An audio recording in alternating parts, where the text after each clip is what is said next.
Srila Prabhupada ki jai. Nitya Lila Pravishnom Vishnupada Paramahansa Parivrajacharya Stotra Shada Shri Srimad Bhakti Siddhanta Saraswati Thakur Srila Prabhupada ki jai.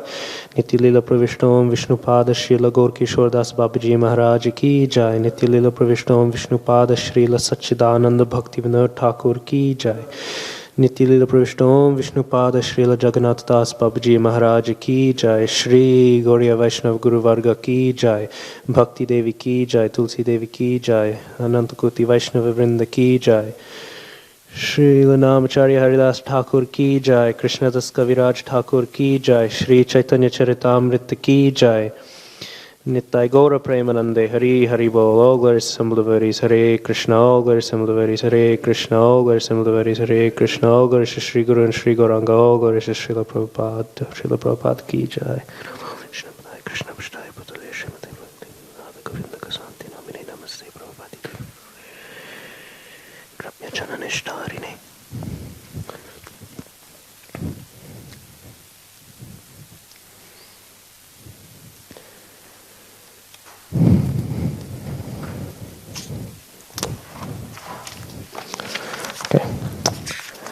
Hare Krishna.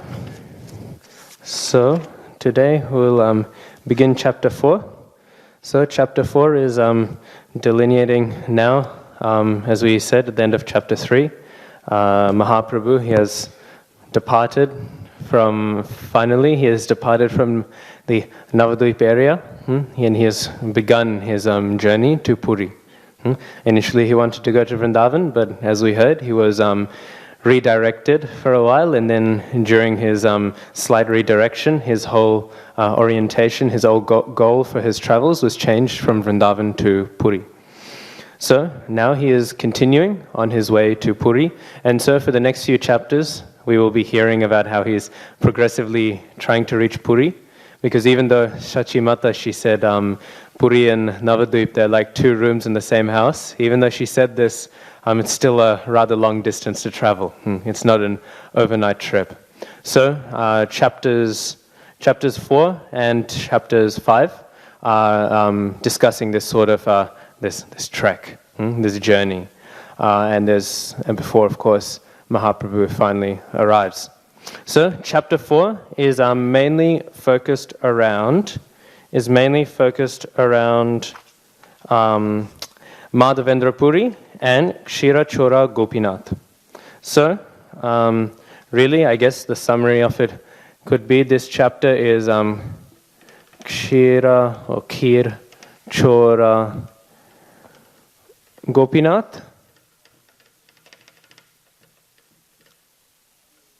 and Madhavendra Puri.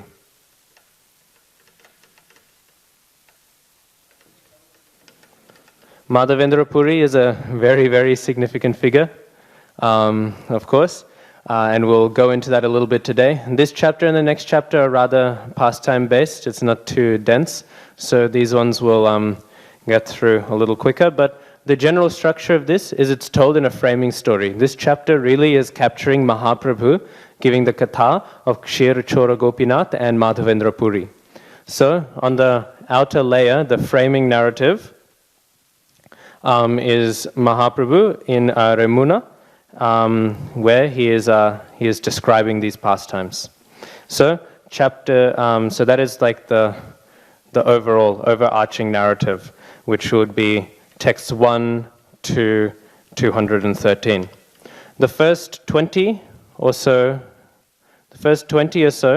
are establishing this framing narrative.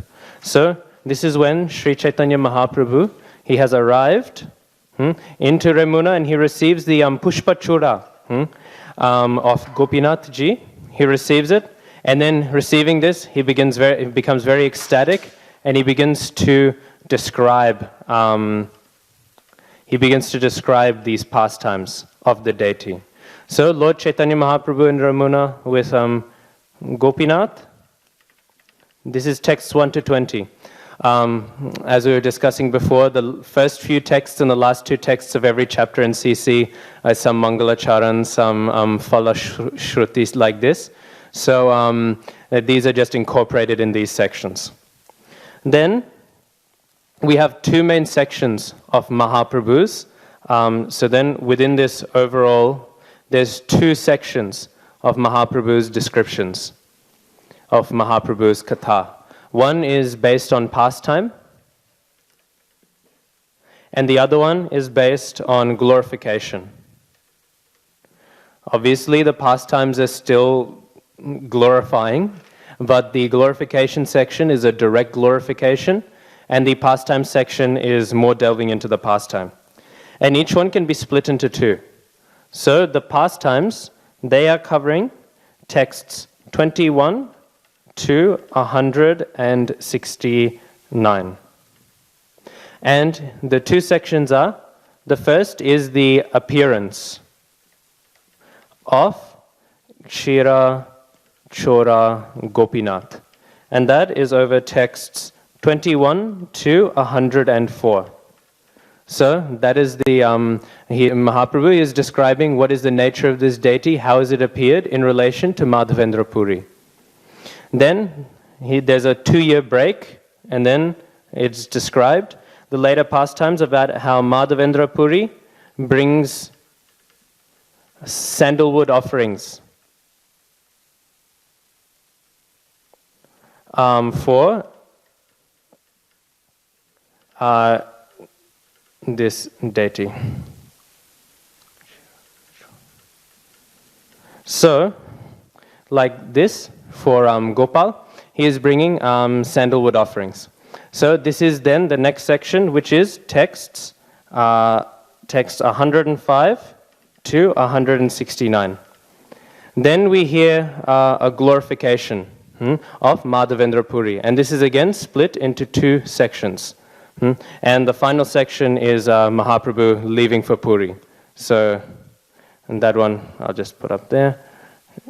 Chaitanya Mahaprabhu leaves for Puri, which he'll be doing for a while. So the glorification then, that is texts 170 to 203. And the two sections of the glorification, the first section is texts 170 to 190. And this is explaining the qualities and other glories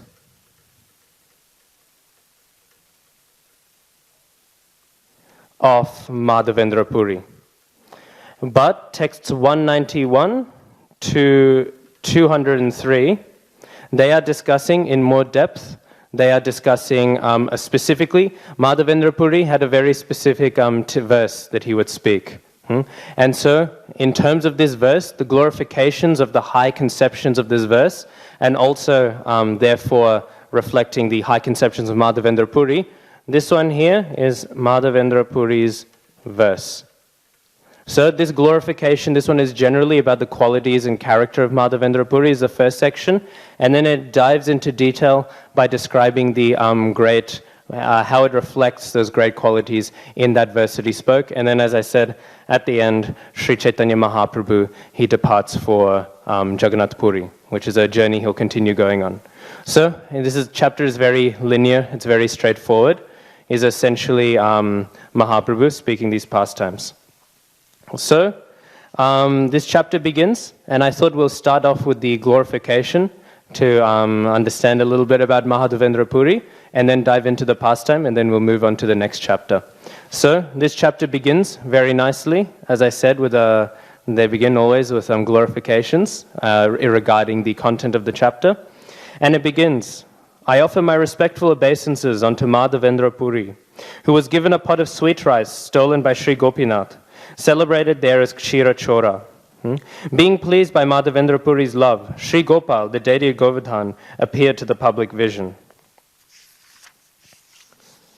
So, there we go. And so all glories to Sri Chaitanya Mahaprabhu, all glories to Nityananda Prabhu, all glories to Advaita Prabhu, and all glories to all the devotees of Lord Chaitanya. So, Mahaprabhu, he went and he was traveling.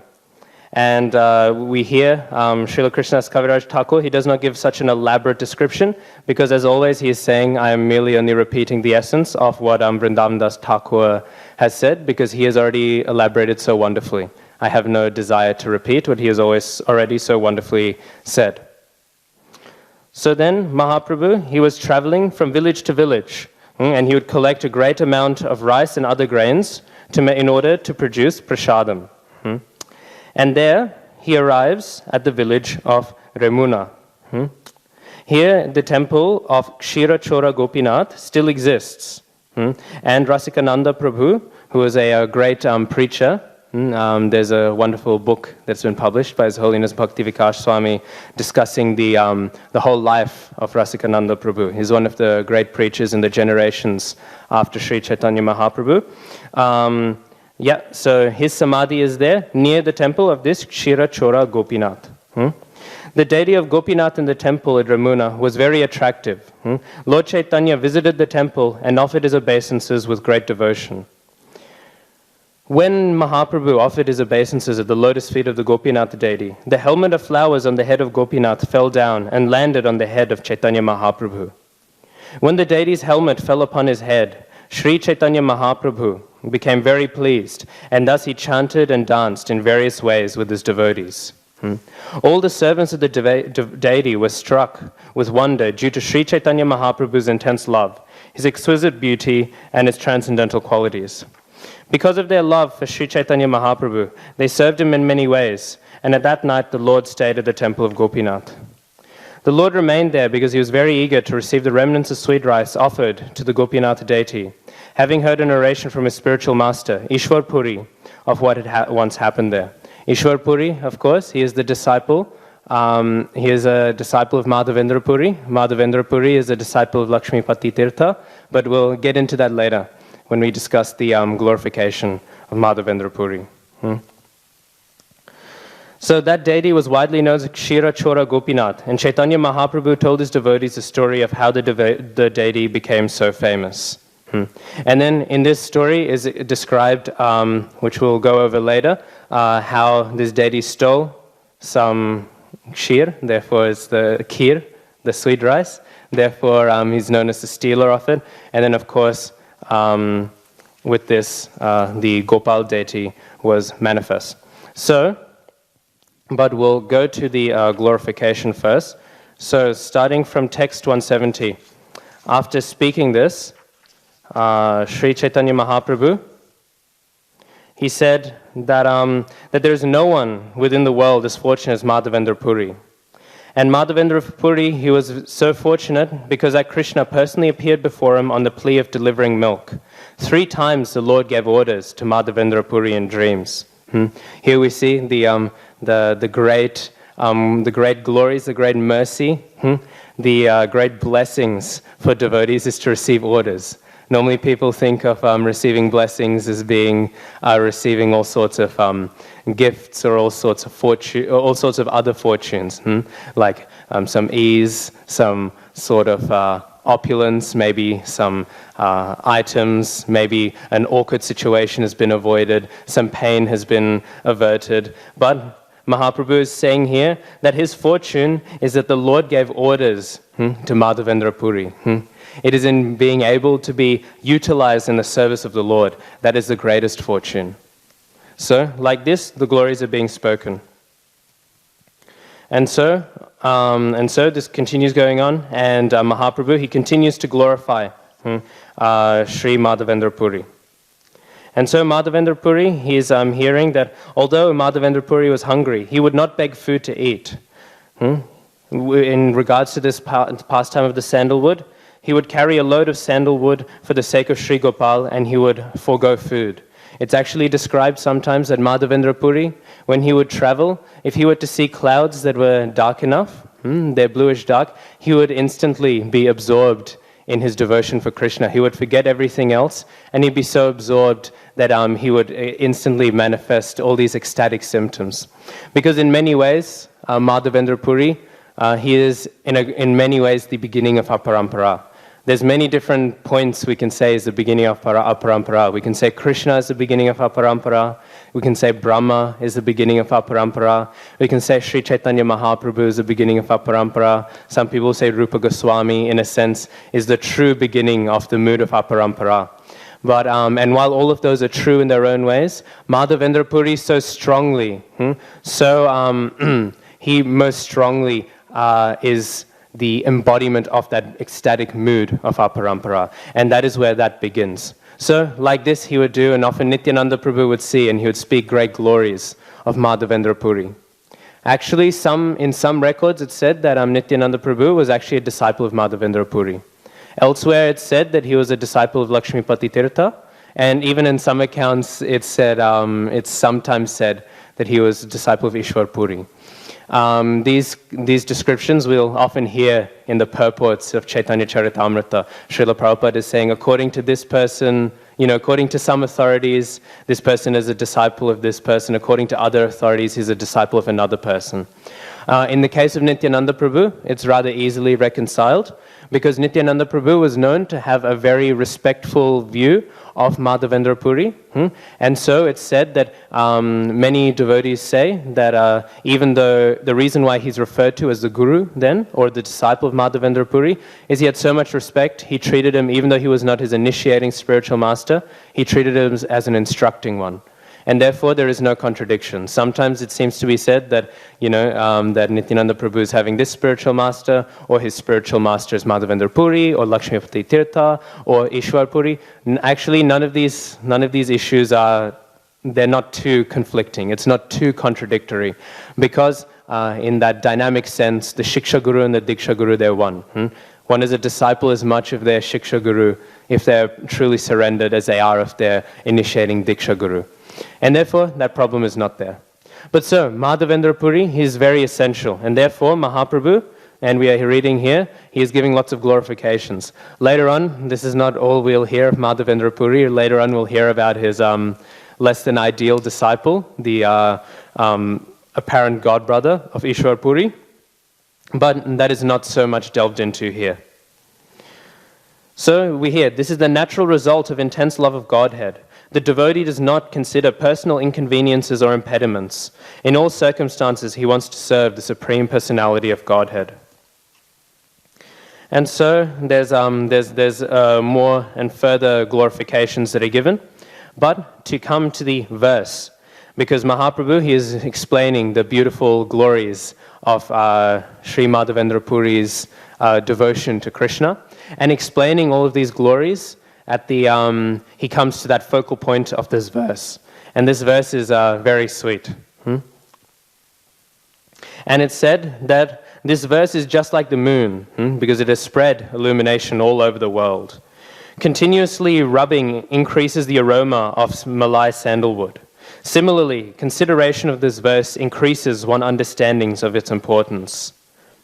As the Kaustubha Mani is considered the most precious of valuable stones, this verse is similarly considered the best of poems, dealing with the mellows of devotional service. And this is the nature of Shastra. This is the nature of any transcendental Vani. Bhakti Siddhanta Saraswati Thakur, he actually was speaking once about the nature of Shastra. He was saying, what is Shastra? Obviously, we hold Shastra is the center. There are the three authorities in our spiritual lives, Guru, Sadhu, and Shastra. But Prabhupada specifies that even though these three are all authoritative and they all must agree, the center is Shastra, the center is Scripture. The other two, their authority is coming because they are perfectly explaining Scripture. But the heart of the authority comes from Scripture, comes from Shastra. And this is correct in application. However, Bhakti Siddhanta Saraswati Thakur, in order to glorify the great position of the sadhu, the great position of the guru and the sadhu and of the Vaishnavas, he made a point that, in a sense, all of Shastra is the words of the Vaishnava, the words of the sadhu. And in that sense, even the sadhu is highest. Even though practically the Shastra is highest, the sadhu in one sense is highest, because what is Srimad Bhagavatam? Besides the words of that great Vaishnav Shukdev, that great devotee Sutta. All of these great devotees, they're speaking. What is Sri Chaitanya Charitamrita? It is the words of Krishnadas Kaviraj Thakur, What are the words of Chaitanya Bhagavat? They are the words of Vrindavan Das Thakur. So all of the Shastras, in one sense, they are coming from the sadhus. So in one sense, even though that doesn't mean that then we should neglect the proper means of understanding the Shastra, as Srila Prabhupada and all of our previous acharyas have discussed, that Shastra is central and everything else is delineating from it. Still, nevertheless, we should understand that the words of the pure devotees, they are to be held in such a high esteem, because the Shastras themselves are composed of those words of those devotees. In a sense, the Shastras, they're the static words. The other words of the pure devotees are dynamic and they're applying to a certain context. But the Shastras are the ones solidified in order to be a bedrock, unchanging throughout time. But even though the other words are maybe seen to be describing Shastra, they still have a very high value. It's sometimes said that the pure devotee, whenever they're speaking, sometimes people, they will look at Brihad Bhagavatamrita. We know Brihad Bhagavatamrita is a very sweet story. And it seems to be a description of like a novel. It seems to be written in all the styles of how novels at the times were written. Another thing that's said is many of the plays of the, like Rupa Goswami, Vidagdha Madhava or Lalita Madhava, one of the two, I cannot remember, has some slight discrepancies with how Bhagavatam is describing the pastimes. But it is always described that if a pure devotee has said it, it is not that we can dismiss it. The words coming from the pure devotees, they are very authoritative. And therefore, it must be understood that even if it was not possible that it happened this time, in this time around like this, maybe in another universe these pastimes are happening, or in another yuga, when these pastimes were being manifest, they were manifest in this way. But actually, because the pure devotees are not conditioned, everything they think and everything that they speak is not, it cannot be nonsense, because it is all coming from that highest platform. Again, this should be taken within the greater context of how we are told by those same devotees to approach their words and how to approach Shastra. But still, nevertheless, these words that are being repeated here, especially because this verse we are about to read was originally by Radharani, they are having that same depth, that same quality of Shastra. We quote the bhajans of Narottam Das Thakur. We can quote them just as much as we can quote shlokas from Bhagavatam. They're just as deep, just as filled with transcendental truth. And so, continuously rubbing increases the aroma of sandalwood.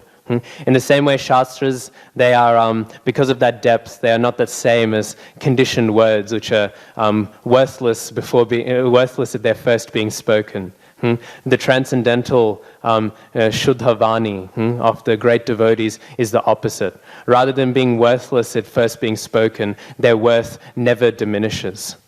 There is an infinite amount of nectar. And therefore, in the same way that when one rubs sandalwood, the aroma increases. The more and more one goes deeper into Shastra, into scripture, into the words of the great devotees, the more and more the sweetness increases. Rather than being worthless and then becoming less than worthless. We know all of the prajalpa, all of the nonsense that is being spoken around the world, all of it was worthless when it was spoken. But in 10 years' time, no one will care at all. People will hear and they will gain nothing from it. In 10 years' time, they will avoid hearing it because it is worthless. Of course, people today, they're speaking about so many things in the news. We're hearing about corona this, corona that. And people are spending so much time hearing constantly about this or that, or some riots here or whatever. All of this stuff is going on. But it is all prajalpa, never the same. Even though it seems so important now, in 10, 20 years' time, it'll be a footnote in some book somewhere. Nothing of significance. So its value has decreased. It goes from being a waste of time that maybe only the devotees realize is a waste of time to being a waste of time that everyone realizes is a waste of time. But the transcendental words of the pure devotees, they are different. Gaur Govinda Maharaj says the Shastras, Srimad Bhagavatam, they are like the ocean because they are so deep. So vast. And when one begins to fish in the ocean, at the top they will maybe catch some fish. And fish maybe is nice, what you can do with fish. But if you go deep, and you dive deep into the ocean, it is at the bottom of the ocean that you find corals and pearls, and all these great jewels. And in the same way, the deeper and more intensely one goes, rather than thinking, I know this text, one realizes more and more and more how deep the texts are. There's a story of a boy who was going off to study. He was going off to study in Vedic times, going off to university, I think in the story goes in Varanasi, which of course is a very famous place of learning. So this boy was sent out by his father, and his father was very happy to see him, and he went and he learned all of the things, how to make money, all of the various types of philosophy, and he also learned about Srimad Bhagavatam. And returning home, his father, he said, I'm so happy to see you have come back. I'm so happy. I can see already in you the effect that this knowledge has had. I can see. And he said, please tell me, what have you learnt about? And so the son said, I learnt about the various types of, how to execute kama, artha, dharma, moksha. I learnt about this, I learnt about that. And the father said, surely, if you had any education, you learned something about Srimad Bhagavatam. And the son, he said, yes, actually, yes, we did discuss Srimad Bhagavatam. And the father, he says, oh, well, if you discussed and learnt about Srimad Bhagavatam, then surely you understand it. And the son, he says, yes, I understood Srimad Bhagavatam. It's a little difficult here and there, but I've understood it. And the father says, okay, now you can go back, and this time study only Srimad Bhagavatam, because you have not understood it.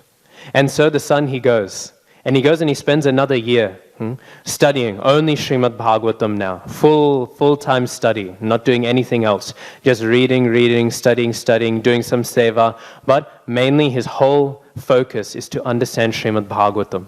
Coming back, he comes and his father says, oh, I'm so happy to see you're back. I can see your effulgence increasing because you have read Srimad Bhagavatam for so long, and you've done some service, you have done it in the proper way, the study of Srimad Bhagavatam. And then he says, what did you realize? And the son says, Father, I understand now why you sent me back. I thought I understood Bhagavatam before, but now that I've been reading it, I realized I had no proper understanding of Srimad Bhagavatam. Thankfully, after this year, now I have understood Srimad Bhagavatam. And his father, he sends him back. And he says, okay, do another 3-4 years. Now put some proper time into it. I think you've missed the point. And the son, he goes and he studies like this, constantly Srimad Bhagavatam. And then after returning the last time, he comes to the father and he says, I left early. He said, I just dropped out. He said, I just got so frustrated. Every single time I was rereading the text, and each time I would reread it, I realized I missed the main point every time. There was so much depth I could not find. And the father said, okay, I'm happy now. Now you have learnt your education. Because the lesson that you should have is that you shouldn't think you can ever fully grasp Bhagavatam. You should never feel that you fully can grasp the depths of this great Vedic literature. You can go deeper and deeper and deeper, and you will find ever fresh, ever new things. And as Gaur Govinda Maharaj says, you will go deeper and deeper and deeper, and you'll find greater and greater jewels. Sometimes you'll hear people will say, let's read this Shastra together. And sometimes people will say, oh, I've read Ishopanishad before. It's all right, I understand it. Let's read something else. Or I've read Nectar of Instruction before. Let's read something else. Or even I've read Bhagavad Gita, I've read Bhagavatam before, I can read something else now, I've read it once, I've read it twice, maybe I've read it 3 times, now I understand it. But again, as we are reading here, then one will lose the full aroma, the full sweet smell. One will only have, maybe, of course, they will have nectar. How can one not have nectar if they are approaching such wonderful texts? But they will not be able to taste that great sweetness which comes from going deeper and deeper and deeper and deeper into Shastra. Hanumat Preshaka Maharaj said before he was teaching one Bhakti Shastri batch, and he said still, every time, after he finishes, he says, Shastras, they are like a spiral. They are not a straight line. It's not that one does Bhakti Shastri and they read Nectar of Instruction, Ishopanishad, Bhagavad Gita, then they read Bhagavatam, then they read Chaitanya Charitamrita, and then they're done.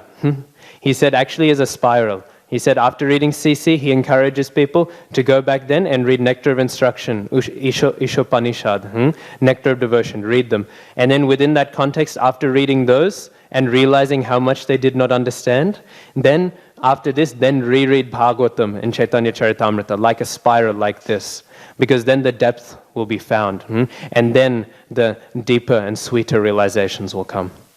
So this is the point being made here. And so this verse, it is very, very, very potent. And it was actually a verse spoken by Srimati Radharani, repeated by Madhavendra Puri. And by her mercy only has it entered into this world.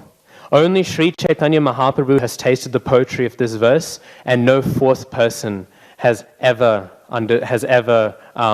been capable of fully understanding it. Because it is the highest conception. Again, this is Madhavendra Puri. He is introducing the highest of things into our parampara. And therefore, this thing is so high. There's three people, Radharani, Madhavendra Puri, and Chaitanya Mahaprabhu. No one else is capable of understanding the depths of this verse. And so, in this verse, it is, O Lord, O most beautiful, O most merciful Master, O Master of Mathura, when shall I see you again? Because of my not seeing you, my agitated heart has become unsteady. O most beloved one, what shall I do now? And uttering this verse again and again and again at the end of his material existence, he attained the ultimate goal of life. So this verse, it is a very, very high and elevated text. It is speaking again of the pains of separation. And it is in Madhavendra Puri that this concept of separation, which we've been so strongly, again, especially from Madhya Lila, and it's going on more and more intensely, is so much the focal point of Mahaprabhu's pastimes. And because Mahaprabhu is, of course, we are all trying at least to be following Sri Chaitanya Mahaprabhu, his understanding should be ours. And therefore, something which is so focal to him is so focal to our philosophy. And Madhavendra Puri, he was the first to really introduce this into the world.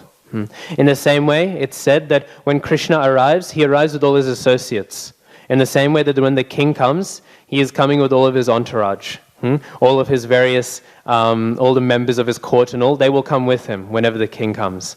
Madhavendra Puri, in a sense, he can be considered that the first person to arrive, the person to make people aware that the king is arriving. He can be, in a sense, he is creating the pathway. He is creating the entrance for Sri Chaitanya Mahaprabhu, the king.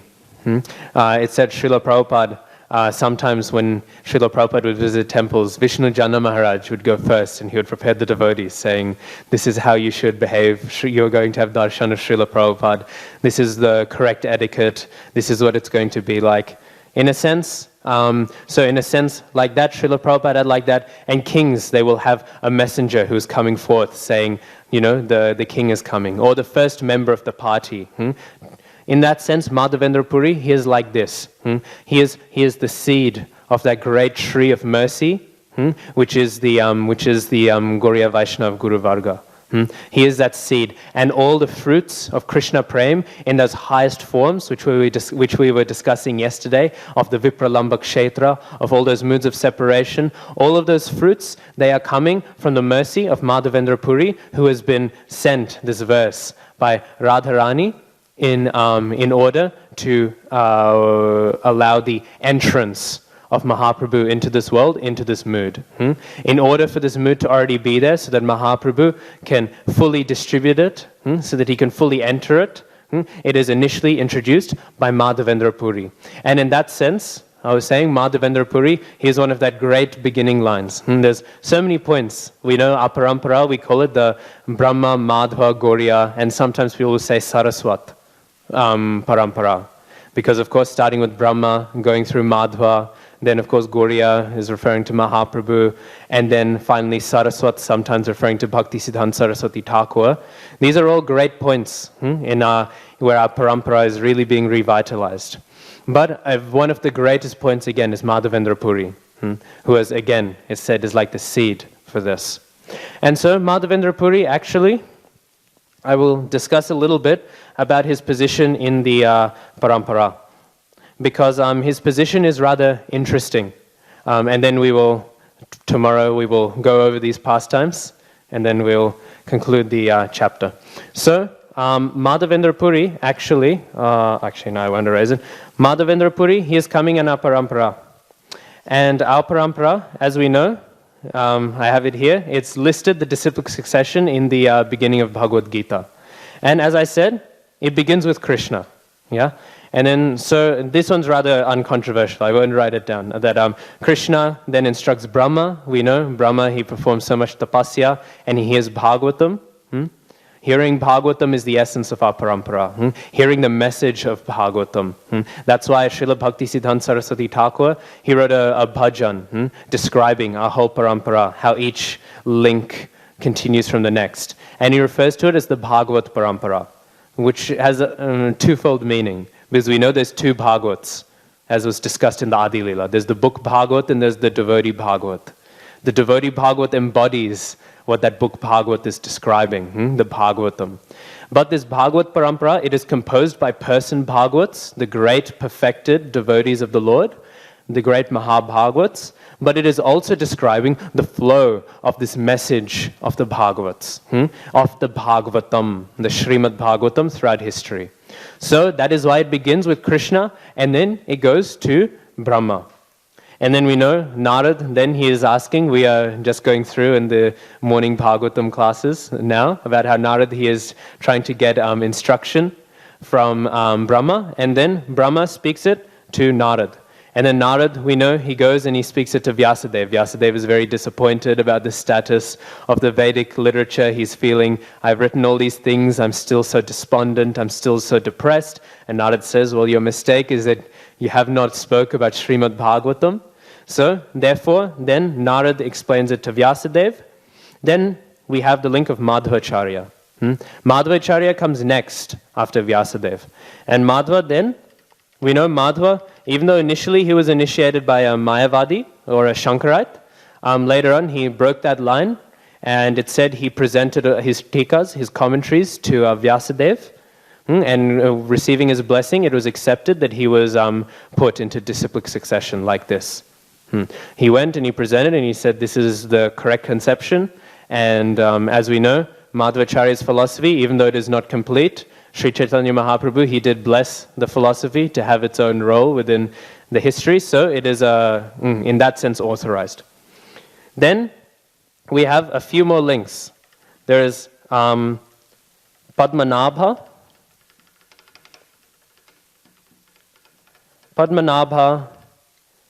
Nrahari,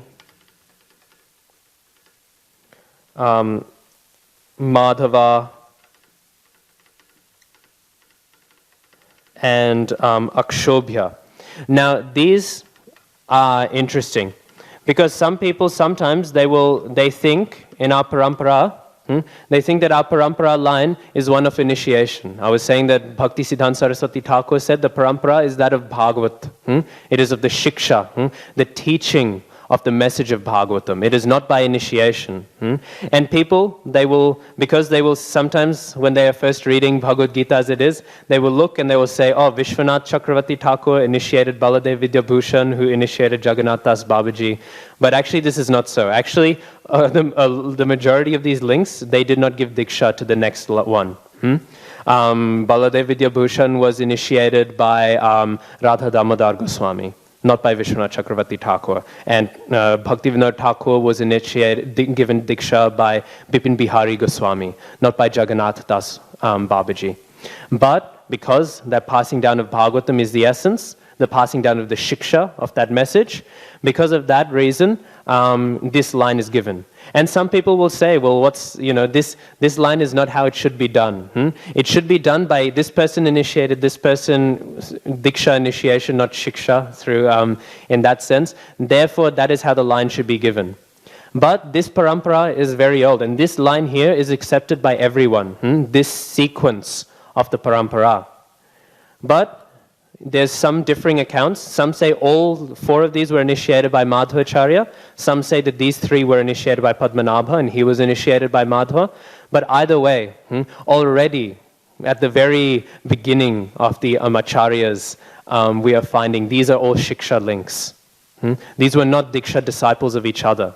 So anyone who will say that Bhakti Siddhanta is not giving the right idea by not giving a line of initiations, they will have to realize that actually the very beginning of our parampara, it is defined again by the continuing shiksha, the continuing generations like that.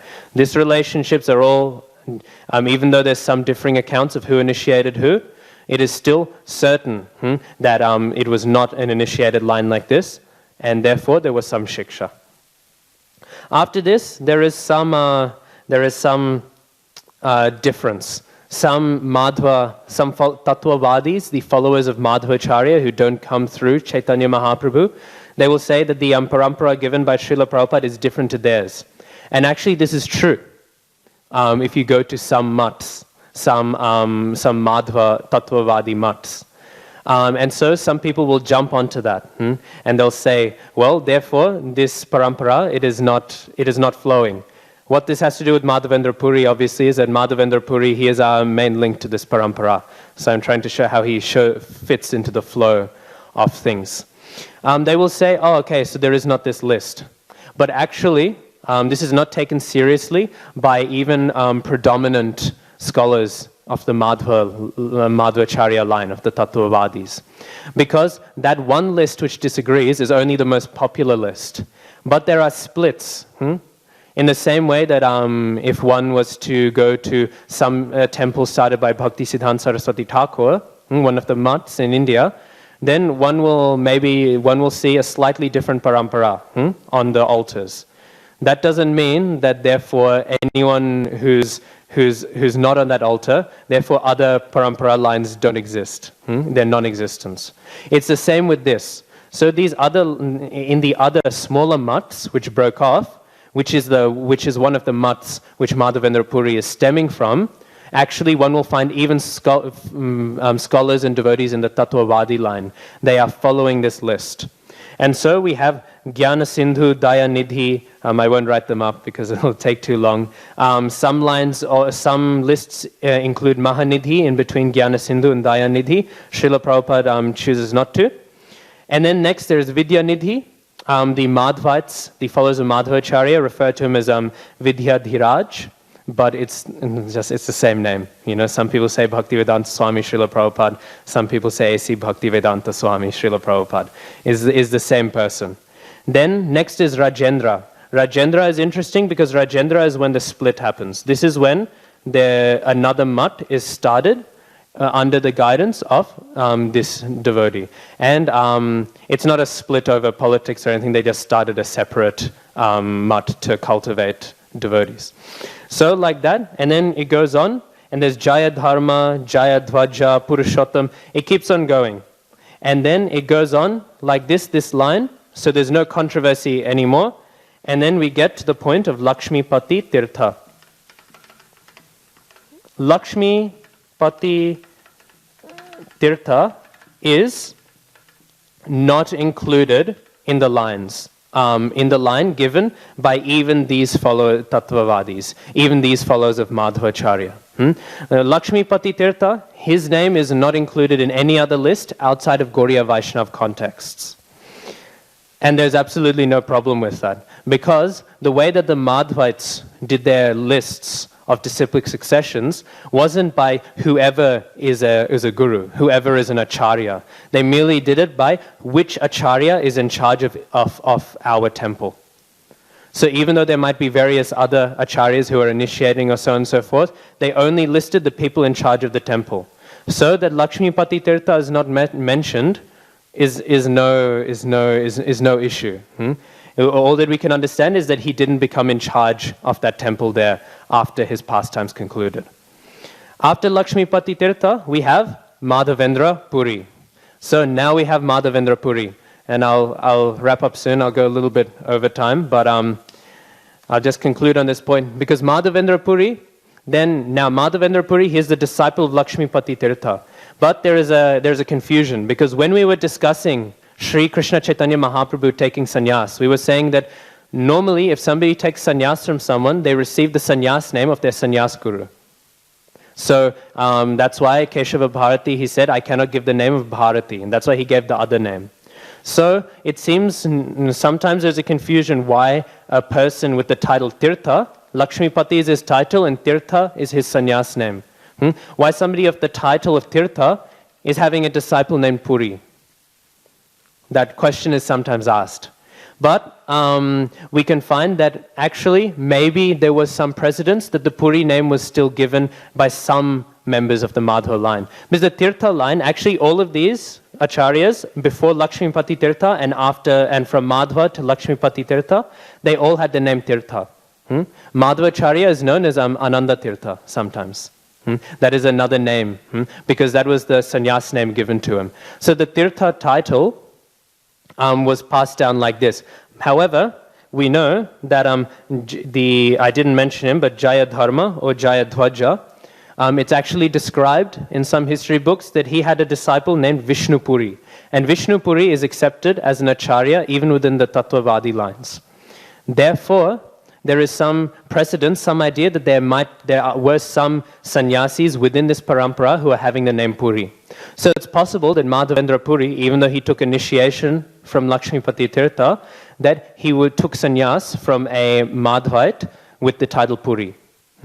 Another possibility is he could have taken sannyas like Sri Chaitanya Mahaprabhu and Madhvacharya from a Mayavadi, because maybe there was not a Madhvite available at the time, so he entered into the sannyas ashram with the same attitude of Sri Krishna Chaitanya Mahaprabhu or again Madhvacharya.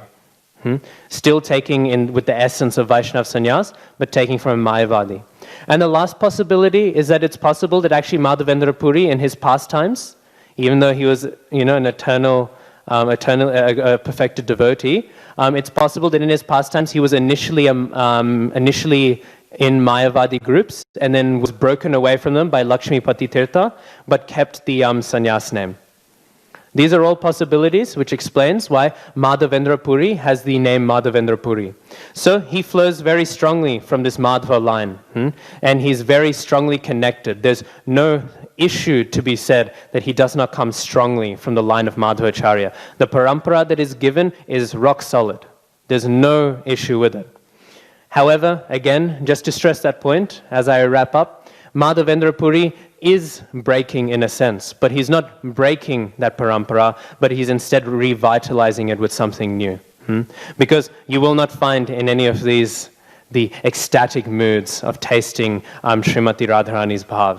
Obviously not that we are also aspiring from that, but we know, again, Madhavananda Prabhu will always say, we are cultivating ABCD now, but we know XYZ exists. But XYZ was not really known, or at least preached openly here. It is with Madhavendra Puri so strongly in this parampara that he fulfills all of that philosophy and starts bringing it to its final conclusion. And therefore, Madhavendra Puri, even though it's not, just to stress the point, even though it's said he's the seed, it's not that he's starting something new.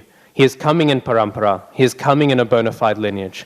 But ushering in the movement of Sri Chaitanya Mahaprabhu, he is again introducing the seeds of the fruits that Mahaprabhu will distribute.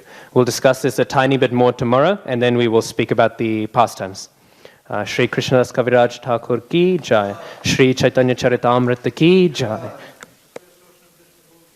Nanta Koti Vaishnav Vrinda ki jai. Namo Vishnu Padaya Krishna Prasthaya Bhutale